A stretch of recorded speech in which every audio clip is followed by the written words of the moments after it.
Contoh Allah menjaga kemaslahatan dunia ya. Seperti Allah akan menjaga keluargamu, menjaga anak-anakmu, menjaga kesehatanmu ya.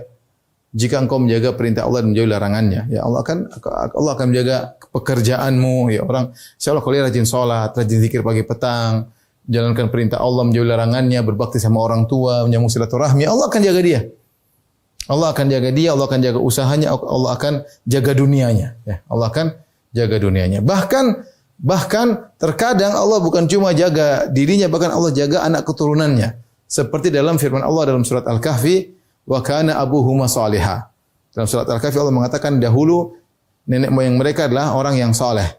Ketika Nabi Musa dan Nabi Khadir ya pergi ke suatu tempat, kemudian istata'amaha ahlaha, mereka minta makan, fa abau ayyudhaifuhuma. Ternyata penduduk negeri tersebut enggan memberi makanan kepada Nabi Musa dan Nabi Khadir. Fa wajada fiha jidaran yuridu an yanqadha fa aqama. Tiba-tiba waktu Khadir mau keluar dari negeri tersebut, dia mendapati ada dinding yang mau runtuh, dia tegakkan. Kenapa dinding yang runtuh dia tegakkan? Maka Musa bertanya, kenapa kau menegakkan dinding yang sudah mau rubuh kau tegakkan sementara penduduk negeri ini tidak mau kasih makan sama kita? Ya, maka Khadir menjelaskan,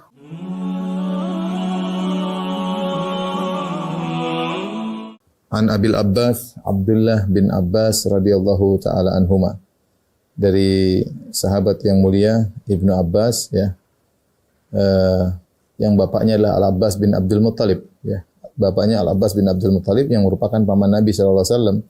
Oleh karenanya Ibnu Abbas adalah sepupu Nabi sallallahu alaihi wasallam. Al Abbas dan Abdullah, Al Abbas bapaknya Ibnu Abbas dan Abdullah bapaknya Nabi bersaudara ya, sama-sama anak-anak Abdul Muttalib. Dengan demikian berarti Ibnu Abbas adalah sepupunya Nabi sallallahu alaihi wasallam dan dia termasuk dari Ahlul Bait. Beliau masih kecil ketika menyampaikan hadis ini, sekitar 9 tahun ya, masih remaja. Beliau berkata, "Kuntu khalfan Nabi sallallahu alaihi wasallam yauman." Suatu hari aku di belakang Nabi sallallahu alaihi wasallam. Dalam sebagian riwayat disebutkan itu di atas himar atau di atas begol, di atas kendaraan. Itu Nabi mengendarai kendaraan dan Nabi memboncengnya di belakang, dan ini sering Nabi lakukan. Nabi pernah membonceng Ibnu Abbas, Nabi pernah membonceng Hasan dan Husain, Nabi pernah membonceng Mu'adz bin Jabal, Nabi pernah membonceng Usama bin Zaid ya. Dan beberapa sahabat, sampai sebagian ulama ada yang menulis sekitar 30 orang yang pernah dibonceng oleh Nabi sallallahu alaihi wasallam ya. Di antaranya adalah Ibnu Abbas, sepupu Nabi sallallahu alaihi wasallam. Hanya saja umurnya memang jauh berbeda. Nabi sudah 60-an sementara Ibnu Abbas masih sekitar 9 tahun ketika itu. Nabi berkata, "Ya gulam, wahai sang remaja, inni u'allimuka kalimat." Sungguhnya aku akan mengajarkan kepada engkau beberapa wasiat-wasiat, beberapa kata-kata, perkataan-perkataan yang penting. Ihfazillaha yahfazka. Jagalah Allah, niscaya Allah akan menjagamu. Ihfazillaha tajidhu tujahaka. Jagalah Allah, tajidhu tujahaka, kau akan dapati Allah di hadapanmu. Idza sa'alta fas'alillah. Jika kau minta, mintalah kepada Allah. Wa idza ista'anta fasta'in billah. Jika kau mohon pertolongan, maka pertolongan kepada Allah. Wa alam annal ummata law ijtama'at ala an yanfa'uka bi syai'in lam yanfa'uka bi syai'in illa qad katabahu Allahu lak. Jika umat seluruhnya bersatu padu untuk memberikan manfaat kepadamu, maka mereka tidak akan bisa beri manfaat kepadamu kecuali yang telah Allah tetapkan untukmu. Wa in ijtama'u ala an yadurruka bi syai'in lam yadurruka illa bi syai'in qad katabahu Allah 'alaik. Kalau mereka bersatu padu untuk memberi kemudaratan kepadamu, niscaya mereka tidak akan bisa beri mudarat kepadamu kecuali yang telah dicatat oleh Allah akan menimpamu. Rufi'atil aqlam wa jaffatis suhuf. Sungguh pena-pena telah diangkat dan lembaran-lembaran telah kering. Hadis riwayat Tirmizi, dan beliau berkata haditsun hasanun sahih, hadis hasan yang sahih. Wa fi riwayati ghairi Tirmizi, dan hadis riwayat yang lain dari selain Sunan Tirmizi, Nabi berkata, ihfazillaha tajidhu amamak. Jagalah Allah, niscaya Allah akan engkau akan mendapati Allah di hadapanmu. Ta'arraf ila Allah fi ar-rakha ya'rifka fi shiddah. Kenalkanlah dirimu kepada Allah di waktu-waktu lapang, niscaya Allah akan mengenalmu di waktu sulit, di waktu genting. Wa alam anna ma akhta'aka lam yakun liyusibak. Ketahuilah apa yang meleset darimu tidak akan mengenaimu. Wa ma asabaka lam yakun liyukhti'ak. Apa yang akan menimpamu tidak akan meleset darimu. Wa alam anna ma'an nasri anna nasra ma'as sabr, ketahuilah bahwasanya pertolongan datang bersama dengan kesabaran. Wa annal faraja ma'al karbi, ketahuilah bahwasanya solusi datang bersama dengan kegentingan, bersama dengan penderitaan. Wa anna ma'al usri yusra, dan bersama kesulitan ada kemudahan.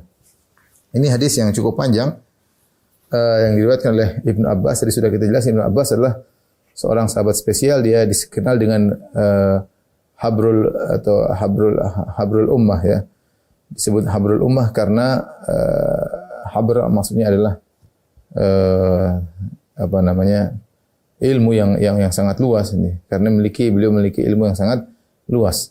Dan beliau meninggal di Taif ya, dalam usia 70 tahun sekian. Dan kalau bapak-bapak lagi umrah kemudian berjalan-jalan ke Taif, niscaya biasanya dibawa oleh guide-nya ke Masjid Ibnu Abbas. Ada Masjid Ibnu Abbas, masjid besar, di agak jauh dari situ atau di sekitar situ ada kuburannya Abdullah bin Abbas radhiyallahu taala anhuma. Kuburannya Abdullah bin Abbas radhiyallahu anhuma, dan dia pernah didoakan oleh Nabi sallallahu alaihi wasallam, Allahumma faqihu fid din wa 'allimhu ta'wil.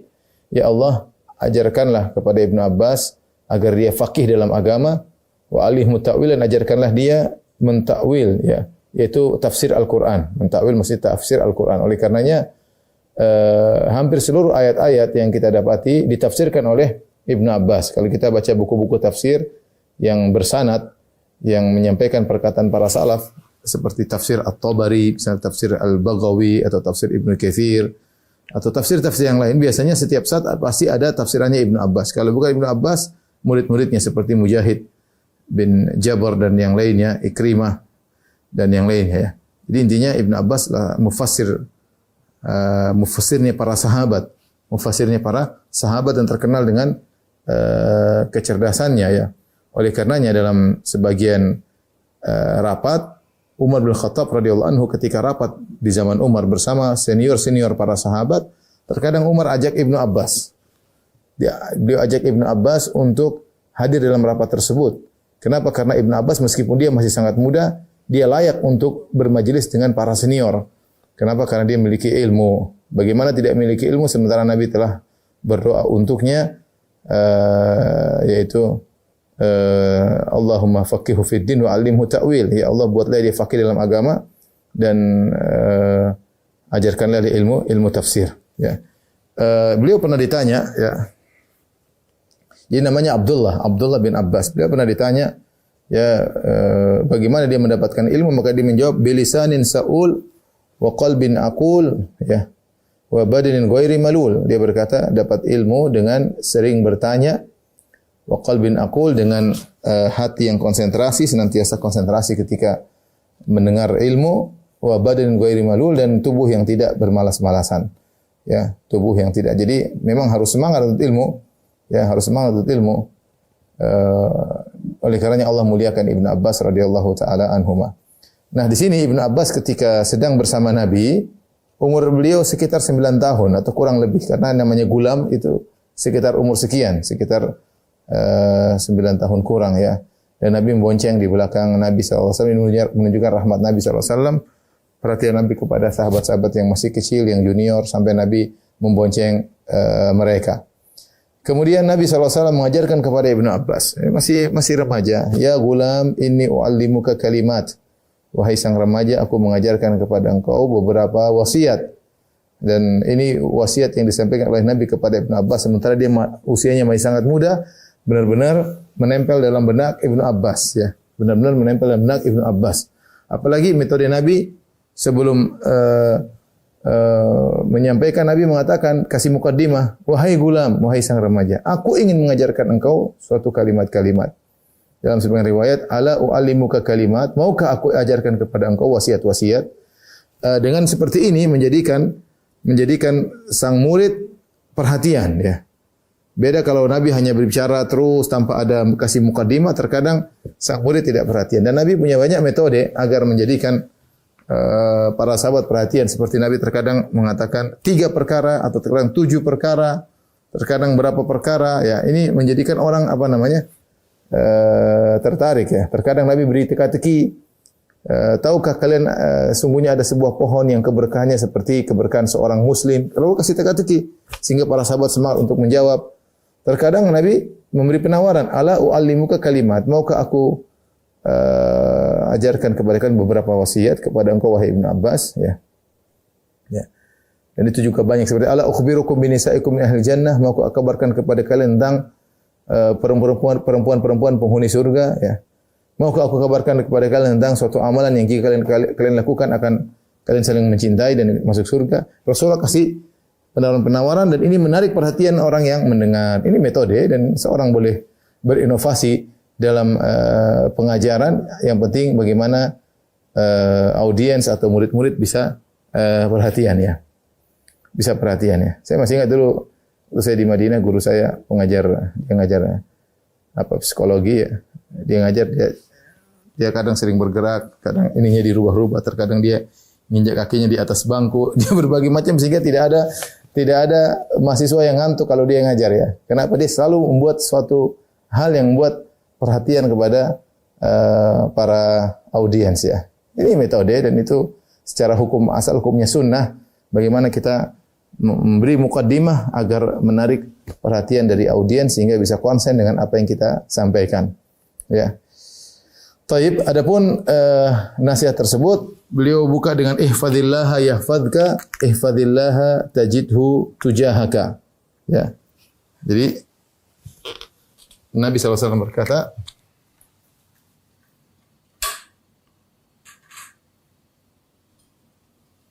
ihfazillaha yahfazka, ihfazillaha tajidhu tujahaka. Ihfazillaha tajidhu tujahaka. Artinya, jagalah Allah, niscaya Allah menjagamu. Ya.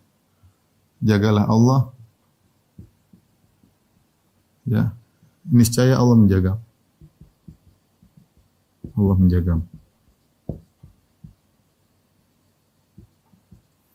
Jagalah Allah, kau akan dapati Allah di hadapanmu. Kau akan dapati Allah di hadapanmu. Baik. Timbul pertanyaan, apa maksudnya jagalah Allah? Ya, tentu Allah tidak perlu dijaga, ya. Ini namanya ada majas atau kinayah, maksudnya jagalah perintah-perintah Allah dengan mengerjakannya dan jagalah dirimu dari larangan Allah dengan menjauhinya, ya. Seperti majas dalam Al-Qur'an misalnya was'alil qaryata. Tanyalah kepada negeri, maksudnya tanyalah kepada penduduk negeri. Cuma metode bahasa Arab sudah biasa. Was'alil qaryata allati kunna fiha. Tanyakanlah kepada negeri yang kami di situ. Maksudnya tanyakanlah kepada penghuni negeri. Sama. Ihfazillah maksudnya ihfaz hududallah. Maksudnya takdirnya adalah jagalah Allah, maksudnya adalah jagalah, ya, batasan-batasan Allah. Hududullah. Batasan maksudnya jalankan perintahnya, perintah-perintahnya,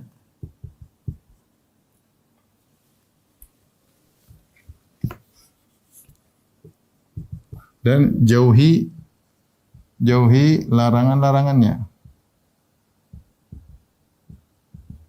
Ini maksudnya jagalah Allah. Apa balasannya? Niscaya Allah akan menjagamu. Ini balasannya. Niscaya Allah akan menjagamu. Ini ada kaidah yang masyhur yaitu al-jaza' min jinsil amal. Ya. Al-jaza' min jinsil amal.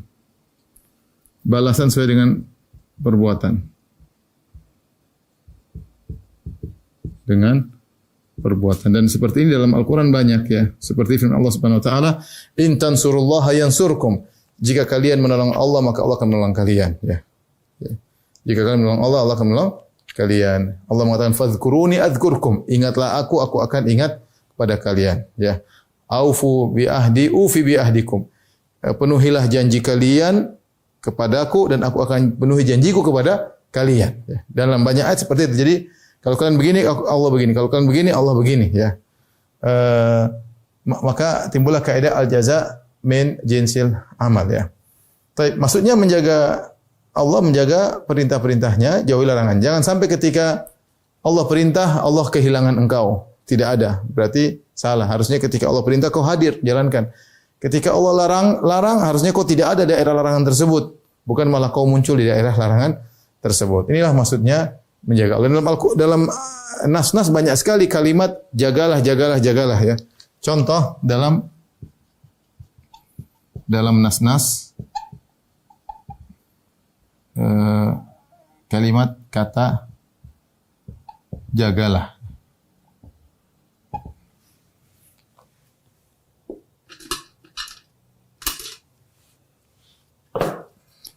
Contohnya hafidhu ala salawati wa salatil wusta.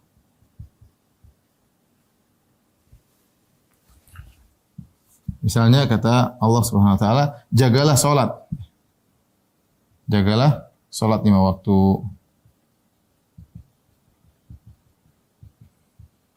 Allah juga berfirman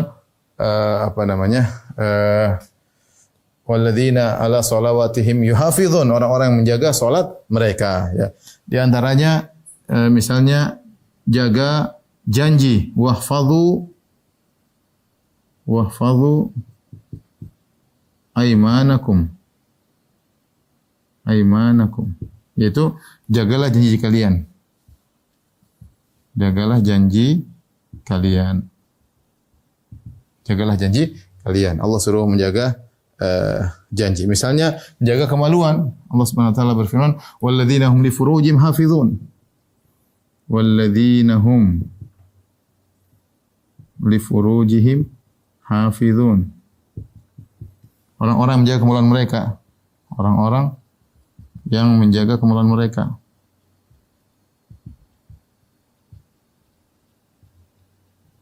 Seperti juga firman Allah Subhanahu wa taala, "Qul lil mu'minina yaghuddu min absarihim wa yahfazu furujahum." Katakanlah kepada orang beriman, tundukkanlah pandangan mereka dan jagalah kemaluan mereka. Jadi banyak hal yang Allah suruh kita untuk menjaga. Seperti juga dalam hadis ya. Kata Nabi sallallahu alaihi wasallam dalam hadis, al-istihya min Allah haqqul haya, al-istihya min Allah an tahfadha ar-ra's wa ma wa'a wa an tahfadha al-batn wa ma hawa. Kata Nabi sallallahu alaihi wasallam ya, malu kepada Allah yang sungguhnya adalah engkau menjaga kepala dengan apa yang di bawah kepala tersebut dan engkau menjaga perut dengan apa yang dikandung perut tersebut. Maksudnya apa? Para ulama mengatakan jagalah kepalamu, maksudnya jagalah pendengaranmu, jagalah penglihatanmu, jagalah mulutmu. Ini semua dibawa oleh kepala. Jaga penglihatanmu, jaga pendengaranmu, jaga lisanmu, ya. Adapun batan maksudnya jaga perut, jangan sampai makan yang haram, jaga kemaluanmu, jangan sampai kau lakukan yang haram. Ini contoh kita disuruh menjaga hal-hal tersebut, ya. Nah, balasannya Allah akan menjaga, ya. Allah akan menjaga. Ini balasannya. Allah akan menjagamu. Nah, bagaimana penjagaan Allah?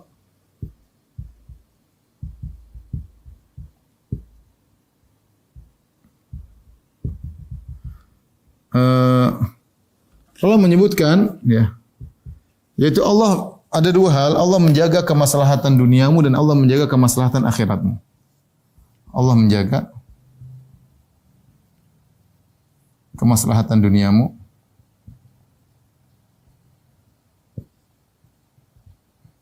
Yang lebih penting lagi, yaitu Allah menjaga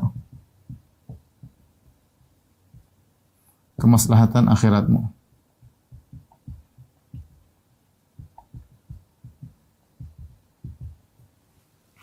Contoh, Allah menjaga kemaslahatan dunia, ya. Seperti Allah akan menjaga keluargamu, menjaga anak-anakmu, menjaga kesehatanmu, ya. Jika engkau menjaga perintah Allah dan menjauhi larangannya, ya Allah akan menjaga pekerjaanmu, ya orang. Insyaallah kalau dia rajin salat, rajin zikir pagi petang, jalankan perintah Allah, menjauhi larangannya, berbakti sama orang tua, menyambung silaturahmi, Allah akan jaga dia.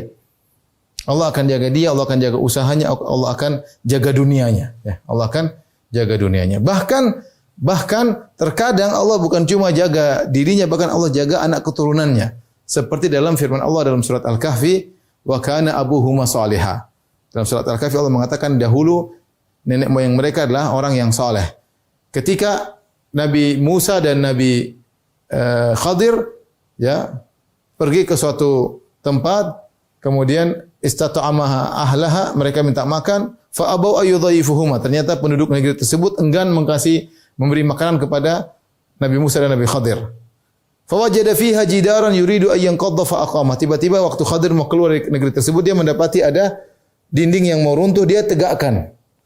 Kenapa dinding yang runtuh dia tegakkan? Maka Musa bertanya, kenapa kau menegakkan dinding yang sudah mau rubuh kau tegakkan sementara penduduk negeri ini tidak mau kasih makan sama kita? Ya. Maka Khadir menjelaskan, wa ammal jidaru fakana li gulamaini yatimaini fil madinati wa kana tahtahu kanzul lahumā wa kana abuhuma salihah. Fa arada rabbuka ayablugha ashuddahuma wa yastakhrija kanzahuma rahmatan min rabbik wa ma fa'altu an amri. Kata Nabi Khidir, sungguhnya tembok yang aku berdirikan itu adalah milik dua anak yatim. Ternyata di bawah tembok tersebut mereka punya harta, kanz, yaitu harta yang disimpan. Ya, kalau tembok tersebut miring terus, akhirnya orang akan melihat di situ ada hartanya. Makanya saya luruskan agar anak yatim ini nanti kalau sudah besar, mereka bisa mengeluarkan harta tersebut. Kenapa saya melakukan demikian? Kata Khadir, wa kana abuhuma salihah. Karena bapak mereka dulu orang saleh. Sebenarnya ahli tafsir mengatakan maksudnya adalah bapak yang ketujuh. Ini bapak sangat soleh sampai 7 turunan dijaga oleh Allah Subhanahu Wa Taala. Atau kalau tidak dia bapak yang langsung. Tapi maksud saya masalah menjaga kemaslahatan duniawi ini mencakup apa? Mencakup misalnya keluarga ya, dijaga oleh Allah Subhanahu Wa Taala, kesehatan, kemudian misalnya usaha, ya, dan lain-lain ya. Allah jaga. Bahkan Allah jaga anak-anak. Seperti Ibn al-Musayyib, dia solat dengan panjang. Maka dia berkata kepada anaknya, wahai putraku, sungguhnya aku sengaja solat panjang-panjang. Li'an uhfadha fika, agar Allah menjagamu karena aku. Ya. Allah menjagamu. Dia ingin anaknya terjaga, dia solat yang baik ya. Dia solat yang baik. Makanya saya katakan di antara hal yang bisa menjaga anak kita dari kerusakan di zaman sekarang, kitanya berusaha kita ini baik. Karena siapa yang bisa mengawasi anak-anak agar kita dijaga, anak-anak kita dijaga, di antaranya kita bertakwa kepada Allah Subhanahu Wa Taala. Di antaranya kita menjaga perintah-perintah Allah dan menjauhi larangan-larangannya. Karena yang dijaga bukan cuma kita saja ya. Demikian juga usaha-usaha dijaga. Ya ikhwan para dokter, kita ada teman-teman yang kita kenal di masa pandemi ini, mereka alhamdulillah usaha mereka dijaga, masih saja lancar. Alhamdulillah proyek lancar, usaha lancar. Seakan-akan tidak ada pandemi. Benar sebagiannya diuji oleh Allah, sebagiannya benar-benar Allah jaga. Sebenarnya benar-benar Allah jaga. Oleh karenanya perhatikan orang yang nyambung silaturahmi, yang rajin bersedekah, rajin sholat, mereka dijaga. Kesehatan mereka dijaga, umur mereka dijaga. Dan ini diantara sebab ukhrawi agar dunia kita dijaga ya. Kalau sebab materi semuanya kita bisa ya, usaha yang benar, olahraga, itu namanya sebab duniawi. Tapi di sana ada sebab ukhrawi yang buat dunia kita bisa terjaga. Di antaranya menjalankan perintah Allah, menjauhi larangannya. Yang lebih penting lagi adalah menjaga kemaslahatan akhirat. Ini yang lebih penting lagi. Yaitu menjaganya dari syahwat dan syubhat. Ya. Kita hidup di zaman sekarang yang penuh dengan syahwat dan syubhat. Kalau orang tidak bertakwa kepada Allah, dia akan mudah terjerumus. Entah dia terjerumus dalam fitnah syahwat atau terkena fitnah syubhat, pemikiran-pemikiran yang menyimpang. Dia buka laptop, kemudian dia baca pemikiran-pemikiran, tertarik pemikirannya ternyata menyimpang, ternyata menyesatkan, ternyata ateisme dan yang lainnya. Tapi kalau orang bertakwa kepada Allah, ikhlas kepada Allah, niscaya dia akan dijaga. Dia akan dijaga oleh Allah Subhanahu wa Ta'ala. Dan penjaga ini adalah penjagaan yang lebih penting daripada penjagaan masalah dunia, daripada penjagaan masalah dunia. Karenanya seorang berusaha untuk menjaga Allah, itu menjaga perintahnya, menjauhi larangannya. Dan sebagian salaf disebutkan bagaimana mereka di masa tua masih bisa sehat ya. Ketika ditanya, "Anda kok sehat di masa tua?" Seperti dia, "Ini dulu mataku, pendengaranku saya jaga waktu di masa muda. Di masa muda saya jaga karena Allah Subhanahu wa taala." Maka Allah menjaganya di masa tua. Dan benar kita lihat para ulama di kota Madinah, mereka sudah tua bahkan 80 tahun, 90 tahun. Kelihatan mereka sehat, masih energik sebagian mereka ya. Kemudian juga hafalan mereka kuat ya, tidak pikun, Allah jaga hafalan mereka dan banyak hal-hal yang menunjukkan ada penjagaan Allah Subhanahu wa taala ya. Ya. Dan kita sendiri terkadang merasakan Allah jaga kita. Kita ingin melakukan sesuatu ternyata kita dipalingkan. Itu bentuk penjagaan Allah Subhanahu wa taala. Ya. Seperti ada di mana? Di medsos ada seorang anak ya. Dia tahu-tahu berdiri di pinggir jalan, tahu-tahu kakinya diganggu oleh semut sampai dia berusaha nginjak-nginjak tapi ternyata semutnya terus menggigit kaki dia. Akhirnya dia pun pergi, baru dia pergi beberapa saat tiba-tiba ada mobil atau bis yang nabrak daerah situ ya. Subhanallah, Allah selamatkan dia dengan mengirim semut-semut yang menggigit kaki dia sehingga dia harus berpindah dari situ. Ini bukan kebetulan. Memang ada penjagaan, Allah jaga dia ya. Allah jaga dia. Dan banyak hal kalau pengalaman pribadi dan yang lainnya banyak hal ya, tidak perlu kita ceritakan tapi intinya sebagian kita merasakan bagaimana Allah benar-benar menjaga dia ya. Taib. Perhatikan di sini dalam lafal yang lain Nabi mengatakan wa fi riwayatin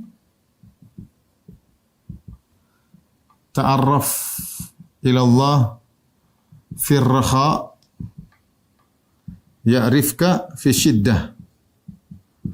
Artinya ya, kenalkanlah dirimu kepada Allah. Kenalkanlah dirimu kepada Allah di waktu lapang. Apa balasannya? Niscaya Allah mengenalmu di waktu genting. Ini ada pentingnya seorang untuk beribadah, banyak beribadah di waktu lapang ya. Pentingnya beribadah di waktu lapang.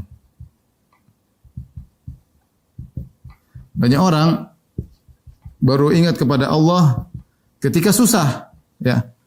Ketika susah, jangankan orang Islam, orang kafir pun demikian. Allah mengatakan wa idza raqibu fil fulki da'allaha mukhlishina lahuddin. Ketika orang-orang musyrikin Arab berlabuh di lautan kemudian ombak begitu besar, mereka berdoa kepada Allah dengan ikhlas. Jadi kalau mengingat Allah dalam kondisi sulit itu banyak orang bisa melakukan.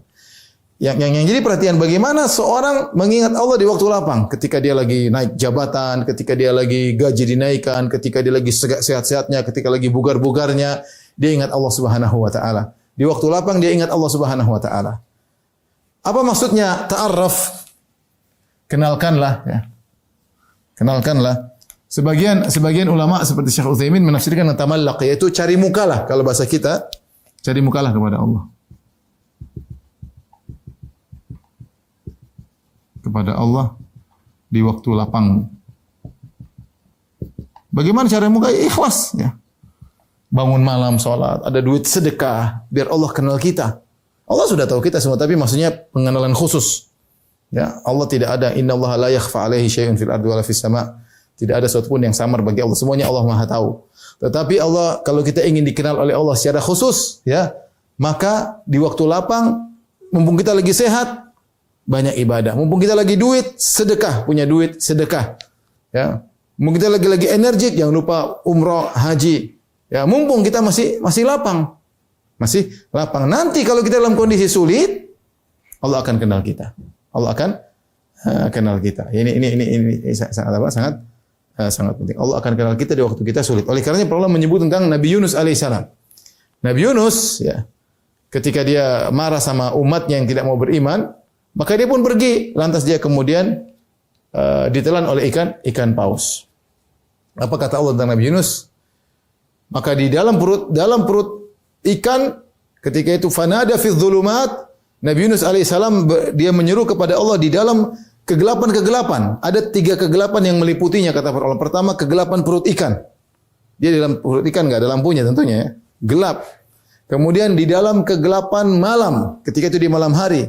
Kemudian di dalam kegelapan lautan, 3 kegelapan meliputinya. Siapa yang mau dengar perkataan dia? Sementara di dalam perut ikan paus, enggak ada sinyal, ya, enggak ada sinyal di situ. Ya. Ya, enggak ada sinyal. Tapi dia bisa connecting dengan Allah Subhanahu wa taala. Dia mengatakan, "La ilaha illa anta subhanaka." Fanada fi dhulumati alla ilaha illa anta subhanaka inni kuntu minadh dhalimin. Maka dia menyeru dalam perut ikan paus, dia berkata, tidak ada sembahan yang berhak disembah kecuali Engkau ya Allah.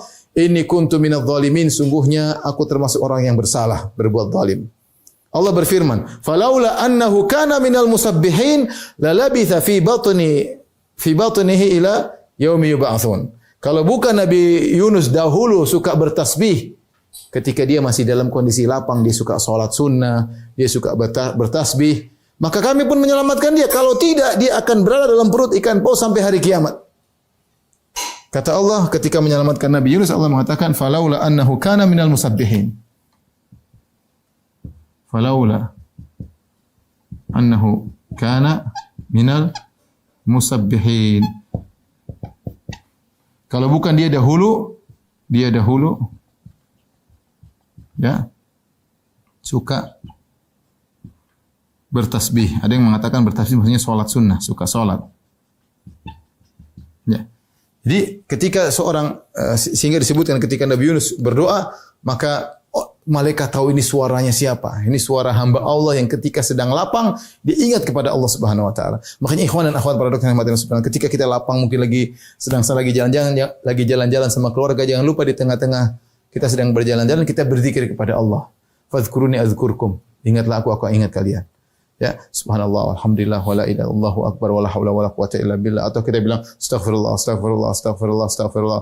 Subhanallah, subhanallah, alhamdulillah. Ada sempat kita baca Quran, ada sempat kita salat malam meskipun dalam kondisi safar. Kita cari muka kepada Allah. Ta'arraf itu cari muka di hadapan Allah Subhanahu wa taala. Kata Nabi sallallahu alaihi wasallam, "Wa shallu bil lail wa nasu niyam tadkhul jannata bisalam." Salatlah kalian di waktu orang semua sedang tidur pulas. Cari muka.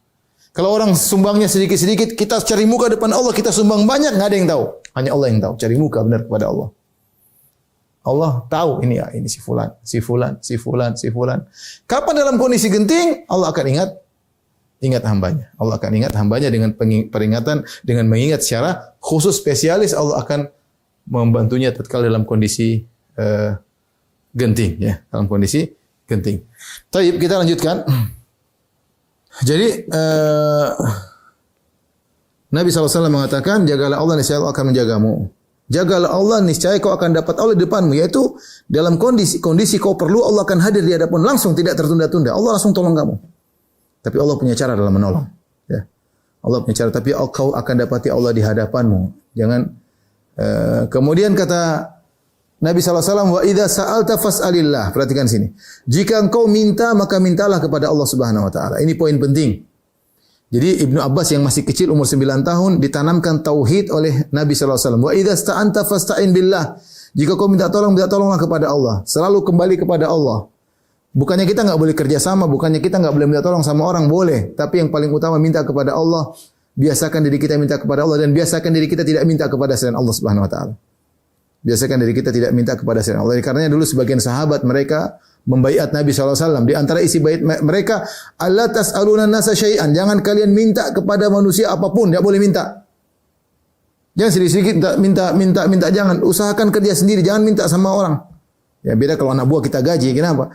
Kalau kita sering minta, maka ini mengurangi tauhid kita kepada Allah Subhanahu. Kalau minta kepada Allah, Allah akan gerakkan hati orang tersebut membantu kita, ya. Tapi mintanya kepada Allah Subhanahu wa taala, ya. Makanya Ibnu Taimiyah rahimahullah punya perkataan yang indah, dia mengatakan ihtaj ila man syi'ta takun asirahu wastaghni amman syi'ta takun nadhirahu wa ahsin ila man syi'ta takun amirahu. Kata Ibnu Taimiyah rahimahullah 3 perkataan. Butuhlah engkau, atau ini butuh, ini orang Malaysia enggak cocok kata butuh, ya. Maksudnya perlulah engkau kepada orang lain, niscaya kau akan menjadi tawanannya. Artinya apa? Kalau kau sering minta bantuan kepada orang, akhirnya kau punya hutang budi banyak sehingga kau seakan-akan tawanannya, seakan-akan kau rendah di bawahnya. Ihtaj ila man syi'ta takun asirahu. Jadilah engkau selalu perlu kepada dia, butuh kepada dia, dan kau akan menjadi tawanannya. Kemudian apa? Wastaghni amman syi'ta takun nadhirahu. Dan tidak perlu kau berusaha untuk tidak perlu kepada orang lain, maka kau akan jadi seperti dia. Kita misalnya si A, si B. Si A miskin, si B kaya raya. Tapi si A tidak pernah minta-minta kepada si B. Tidak pernah. Jadilah mereka seperti sejawat ya, meskipun kedudukannya berbeda ya. Dia tidak berani menghina. Kenapa? Dia tahu teman ini bukan minta-minta. Ya. Jadilah dia nadhirahu, sebanding dengan dia. Wa ahsin ila man syi'ta, dan berbuatlah baik kepada orang lain, takun amirah, aku akan menjadi pemimpinnya. Kalau kita berbuat baik kepada orang lain, orang tersebut akan baik sama kita dan akan nunduk kepada kita. Sebagaimana perkataan seorang penyair, fatalama ista'badal insana al-ihsanu, ya. Betapa sikap berbuat baik kepada orang lain, ahsin ilan nasi tasta'bid qulubahum, berbuat baiklah kepada masyarakat, kepada orang-orang, kau akan menawan hati mereka. Fatalama ista'badal insana al-ihsanu, betapa kuat sikap berbuat baik akan menarik hati seseorang. Oleh karenanya ketika kita sering minta kepada kepada manusia, kita semakin hina di hadapan dia. Ini otomatis. Dan ketawakal kita kepada Allah semakin kurang. Menjadilah nilai-nilai tauhid kita menjadi luntur karena kita sering-sering berharap kepada manusia, sering-sering berharap kepada manusia. Ya. Maka jadilah orang yang selalu berharap kepada Allah.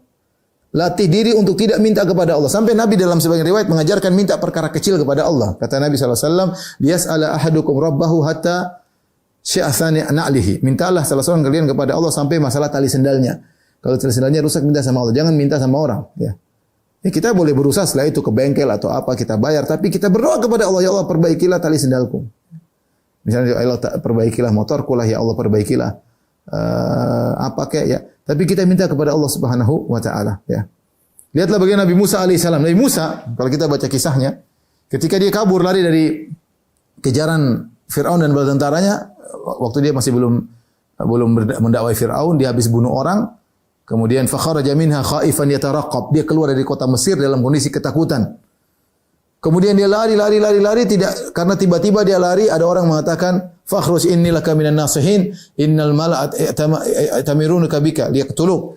Kata seorang, waja'a min aqsal madinati rajulun yas'a, ada seorang datang, wahai Musa, sungguhnya prajurit atau pasukannya Firaun sedang berkumpul ingin bunuh engkau, pergilah engkau. Maka Musa kabur tanpa persiapan, tidak bawa kendaraan, tidak bawa makanan, tidak bawa bekal, sehingga dia pergi meninggalkan Mesir sampai ke negeri Madian dengan penuh kelaparan. Sampai disebutkan dia makan daun-daun hijau sampai tubuhnya warna kehijau-hijauan, ya karena saking banyak benda-benda hijau yang dia makan.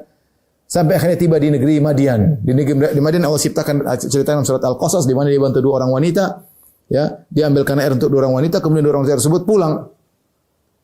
Tsumma tawalla ila dhil, dia lapar. Kemudian dia pergi bersandar berbaring di bawah sebuah naungan pohon. Rabbi inni lima anzalta ilayya min khairin faqir. Kemudian dia berdoa, dia lapar. Ya Allah, aku ini butuh kebaikan darimu ya Allah. Kata para ulama, dia lapar, dia minta makan. Akhirnya Allah kabulkan. Dua wanita yang ditolong tersebut, salah satunya datang, dia mengatakan, Inna abi yad'uka liyajziyaka ajra ma saqaita lana.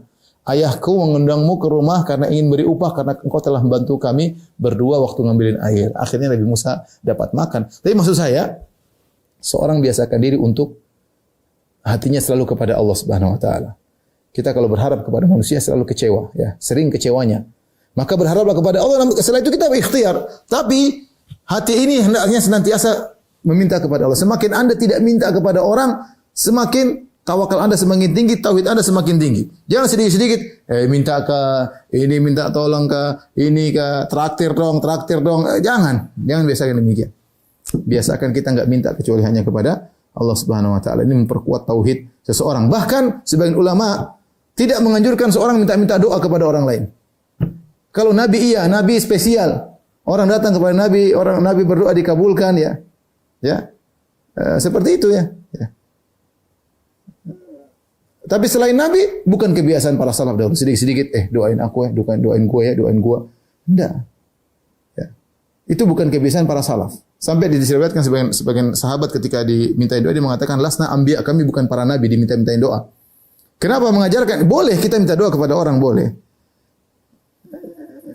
Tetapi lebih baik kita langsung minta kepada Allah. Makanya, Ketika Rasulullah berkata, "Idza sa'alta, jika kau minta, fas'alillah." Minta kepada Allah. Tidak, Nabi tidak mengatakan jika kau minta, mintalah kepada orang soleh. Perhatikan, Nabi tidak mengatakan jika kau minta, mintalah kepada orang soleh. Nabi tidak mengatakan demikian. Nabi mengatakan jika kau minta, mintalah kepada Allah. Artinya connecting langsung kepada Allah. Dan Allah berkata, "Wa idza sa'alaka ibadi anni fa inni qaribun ujibu da'wata da'i idza da'an." Jika orang-orang bertanya kepada engkau Muhammad tentang aku, katakanlah aku sangat dekat mengabulkan permohonan orang yang berdoa kepada aku. Allah tidak mengatakan mintalah lewat ini, minta lewat anu, enggak. Ya, artinya boleh, meskipun boleh kita minta doa kepada orang lain, tapi yang paling afdal seorang berdoa langsung kepada Allah dengan penuh keyakinan, ya, tawakal kepada Allah dan mohon kepada Allah. Jadi jangan biasakan kita sisi minta, ya, enggak bagus ya. Sering minta-minta kepada orang itu menurunkan tauhid kita dan menurunkan tawakal kita kepada Allah. Wa idza sta'anta fasta'in billah, jika kau minta tolong kepada Allah Subhanahu wa taala. Demikian juga ada masalah nih. Allah mengatakan wasta'inu bis sabri was salat. Jadikanlah sabar dan salat sebagai penolongmu. Minta kepada Allah. Wa alam annal ummata law ijtama'at. Perhatikan. Kemudian Nabi ajarkan kekuatan keyakinan kepada Ibnu Abbas. Ketahuilah, jika seluruh umat bersatu padu untuk beri ala an yanfa'uka bi syai'in, untuk berikan manfaat kepada engkau dengan suatu manfaat, lam yanfa'uka illa bi syai'in qad katabahu Allahu lak. Mereka tidak akan bisa beri manfaat kepada engkau kecuali yang telah Allah catat bagimu. Wa in ijtama'u, kalau mereka bersatu padu ala an yadurruka bi syai'in, untuk memberi mudarat kepada engkau, lam yadurruka, mereka tidak bisa beri mudarat kepada engkau illa bi syai'in qad katabahu Allahu alaik, kecuali apa yang telah Allah tetapkan akan menimpamu. Kenapa? Rufi'atil aklam wa jaffatis suhuf. Pena-pena sudah diangkat, lembaran Lauhil Mahfuz sudah kering, sudah ditakdirkan. Ini membuat orang tawakal. Ketika dia tahu hadis seperti ini tentang masalah tadi, tawakal. Kalau memang tidak ditakdirkan, saya tidak akan tidak akan terkena, ya. Katakanlah kul la yusibana illa ma kataballahu lana. Katakanlah tidak akan menimpa kami kecuali apa yang telah Allah tetapkan. Seorang kuat bertawakal, jangan sedikit-sedikit cemen, sedikit-sedikit penakut, enggak, bertawakal kepada Allah.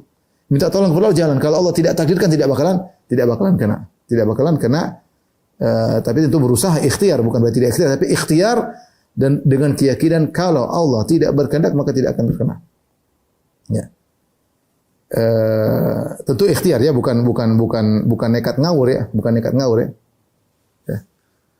Taib, ini mengajarkan bahwasanya segala perkara sudah ditakdirkan oleh Allah Subhanahu wa taala.